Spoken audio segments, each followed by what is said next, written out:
আসসালামু আলাইকুম, কেমন আছেন সবাই? স্বাগত জানাচ্ছি সবাইকে আমার আজকের টিউটোরিয়ালে। তো আজকে আমরা দেখব ইলাস্ট্রেটরের মাধ্যমে ইলাস্ট্রেটরের যে ব্লেন্ড টুল আছে, ব্লেন্ড টুলের মাধ্যমে আমরা কিভাবে একটা 3D টেক্সট ইফেক্ট দিতে পারি এবং ব্লেন্ড টুল নিয়ে আরও কিছু কথা, ব্লেন্ড টুল আমরা আর কী কাজে ইউজ করতে পারি, তো সেগুলো আমরা দেখে ফেলবো। তো চলুন শুরু করা যাক। Welcome back. আমরা চলে যায় ব্লেন্ড টুল কোথায় পাবো? আমরা অবজেক্ট থেকে এই যে ব্লেন্ড টুল, অথবা আমাদের এখানে টুল বারে আসছে আমাদের ব্লেন্ড টুল ডাব্লিউ, যেটা শর্টকাট। তো আমরা প্রথমে দেখে নিই সিম্পল কি করতে পারি। আমি এখানে একটা শেপ নিলাম, শেপে একটা কালার দিলাম। এখন আরও একটা শেপ নিই এবং একটু দূরে রাখি। এইটার আরেকটা কালার দিই। তো আমি দুইটা কালার নিয়ে ফেলছি এখানে, দুইটা শেপে দুইটা কালার নিয়েছি। এখন কি করতে পারি আমরা ব্লেন্ড টুল দিয়ে? যারা কালার প্যালেট নিয়ে অনেক বেশি ঝামেলা থাকেন, অর্থাৎ কালার ঠিকঠাক, যদিও কালার পিক করার এখন অনেকগুলা অপশান আমাদের হাতে থাকে, তারপরও আমি চাচ্ছি যে এই দুইটা কালারের মধ্যে কোনো কালার আমি আমার কোনো একটা ডিজাইন ইউজ করব। তাহলে সেটা আমরা কিভাবে ব্লেন্ড টুলের মাধ্যমে কালার প্যালেটগুলো পেতে পারি সেটা একটু দেখে ফেলি। তো এই যে দুইটা কালার আমরা এখানে সিলেক্ট করছি, যে দুটো অবজেক্ট, সেটা সিলেক্ট করে অবজেক্ট থেকে আমরা ফার্স্টে ব্লেন্ড অপশানে চলে যাই। ব্লেন্ড অপশানে গিয়ে এখান থেকে মেবি এটা থাকবে আপনাদের স্মুথ কালার টাইপের এই কিছু একটা থাকবে। তো আমরা স্পেসিফিক স্টেপ দিয়ে আমি আপাতত 5টা প্যালেট তৈরি করার জন্য বলি। দেন অবজেক্ট থেকে আবার ব্লেন্ড টুলে এসে মেক করি। তাহলে দেখেন আমরা এই দুইটা কালারের মধ্যে আরও অনেকগুলো কালার প্যালেট কিন্তু এখানে পেয়ে গেলাম। তো এটা কীভাবে আলাদা করব? এটাকে সিলেক্ট করেন অবজেক্ট থেকে ব্লেন্ড টুল, দেন এক্সপ্যান্ড দিয়ে আমরা যদি এখন আনগ্রুপ করে নিই, তাহলে আলাদা আলাদাভাবে কালারগুলোকে কিন্তু পেয়ে যাচ্ছে। এবং দেখেন এই দুইটা কালারের মধ্যে আরও কতগুলো যে আরও সুন্দর কিছু ভাইব্রেন্ট কালার কিন্তু এর মধ্যে থেকে পেয়ে গেলাম আমরা। তো ফার্স্টে এটাই আমরা দেখলাম যে কালার ব্লেন্ড টুল ইলাস্ট্রেটরের ব্যবহার করে আমরা কিভাবে দুইটা কালারের মধ্যে কিছু কালার প্যালেট তৈরি করতে পারি। তো আমরা সেকেন্ডলি দেখব আমরা এই ব্লেন্ড টুলটা ইউজ করে কিভাবে একটা পাথের উপরে সেটা অ্যাপ্লাই করে একটা 3D টেক্সট ইফেক্ট টাইপের বানাতে পারি। তো চলুন শুরু করা যাক। তো আমি এখানে এটা অ্যাপ্লাই করার জন্য আমি সিম্পল কিছু লিখে নিই। আপনি এখানে পেন্সিল টুল ইউজ করতে পারেন, অথবা আমি সিম্পলি ব্রাশ টুল নিয়ে এটাকে যদি আমি এটাকে দিলাম স্ট্রোক, অর্থাৎ পাথ যেহেতু তৈরি করব, স্ট্রোকে রেখে আমি এটাকে ব্রাশটাকে সেট করে নিলাম এবং simple brush, no other effects. তো এটাকে নিয়ে আমি কিছু টেক্সট এখানে লিখি। আচ্ছা, আরেকটা কথা, আপনার ফার্স্ট অফ অল এটা হয়তো আপনার এত স্মুথ না আসতে পারে, সেই ক্ষেত্রে ব্রাশ টুলে যদি আমি ডাবল ক্লিক করে এটা স্মুথনেসটা অনেক বাড়ায় দিই, এবং এইটা মোটামুটি 6 থাকলে ভালো রকম কাজ করে। এগুলোকে সবগুলো টিক মেরে আমি ওকে দিয়ে দিলাম। তো এখন মোটামুটি স্মুথ একটা টেক্সট কিন্তু আমি পেয়ে যাব।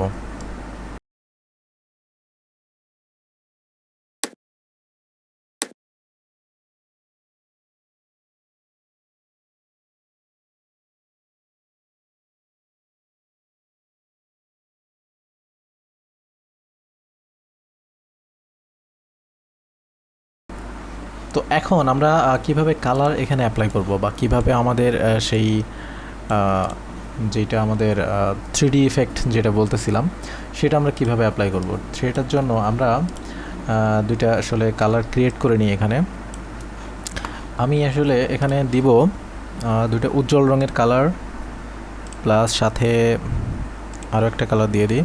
তো ফার্স্ট অফ অল আমি এই জিনিসটাকে অ্যাপ্লাই করে নিই, কালারটাকে, গ্রেডিয়েন্ট কালারটাকে অ্যাপ্লাই করি আগে। সরি, এটা স্ট্রোকে অ্যাপ্লাই হচ্ছে, আমি এটা আবারও দিলাম। ওকে, ফাইন। এখন এখান থেকে আমি কালার উঠাইলাম একটা লাইক দিস, এটাতে একটু ডার্ক কালার টাইপের কিছু একটা লাইক দিস।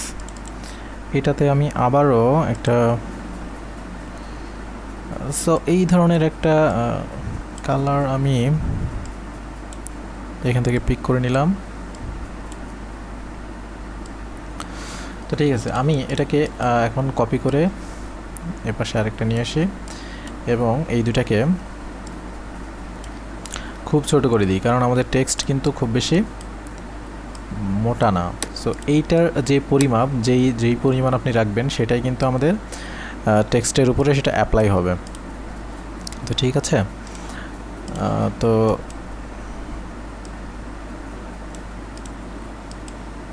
এইটা আসলে আপনি যত বেশি সময় নিয়ে সুন্দর মতো করবেন তত বেশি আপনার এই জিনিসটাকে সুন্দর দেখাবে।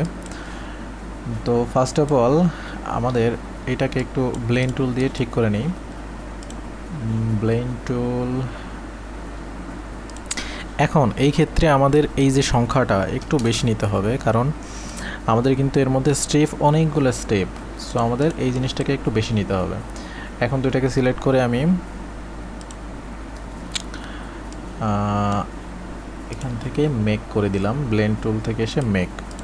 সো আমরা এরকম একটা কালার পেয়ে গেলাম। এখন এটাকে আমি এটার উপরে কেমনে ইউজ করব?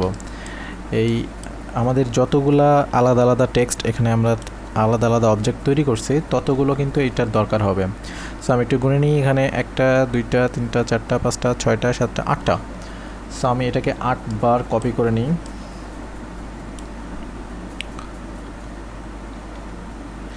তিনটা 4টা 5টা 6টা 7টা 8টা।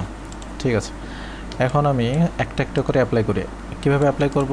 যেই দুইটাকে অ্যাপ্লাই করবেন সেই দুইটাকে আমি এভাবে ধরবেন, ধরে অবজেক্ট ব্লেন্ড রিপ্লেস স্পাইন এটাতে ক্লিক করব। তাহলে কি হবে, এখানকার যে ইফেক্ট সেটা আমাদের এখানে যে অবজেক্টটা আমরা ক্রিয়েট করছিলাম সেটাতে চলে আসবে। এখন যদি আপনার মনে হয় যে এটা আসলে এত বেশি স্মুথ হয় নাই, তাহলে কি করবেন, এটাকে সিলেক্ট করবেন, অবজেক্ট ব্লেন্ড অপশান, এখানে সিম্পলি সংখ্যাটা বাড়াই দিবেন, তাহলে কিন্তু এখনও আপনার এটার উপরে কাজ করবে। দেখেন এই জায়গাটা কিন্তু একটা 3D একটা ফিল কিন্তু চলে আসছে আমাদের। তো আমি সেমভাবে প্রত্যেকটা ধরে এভাবে করি।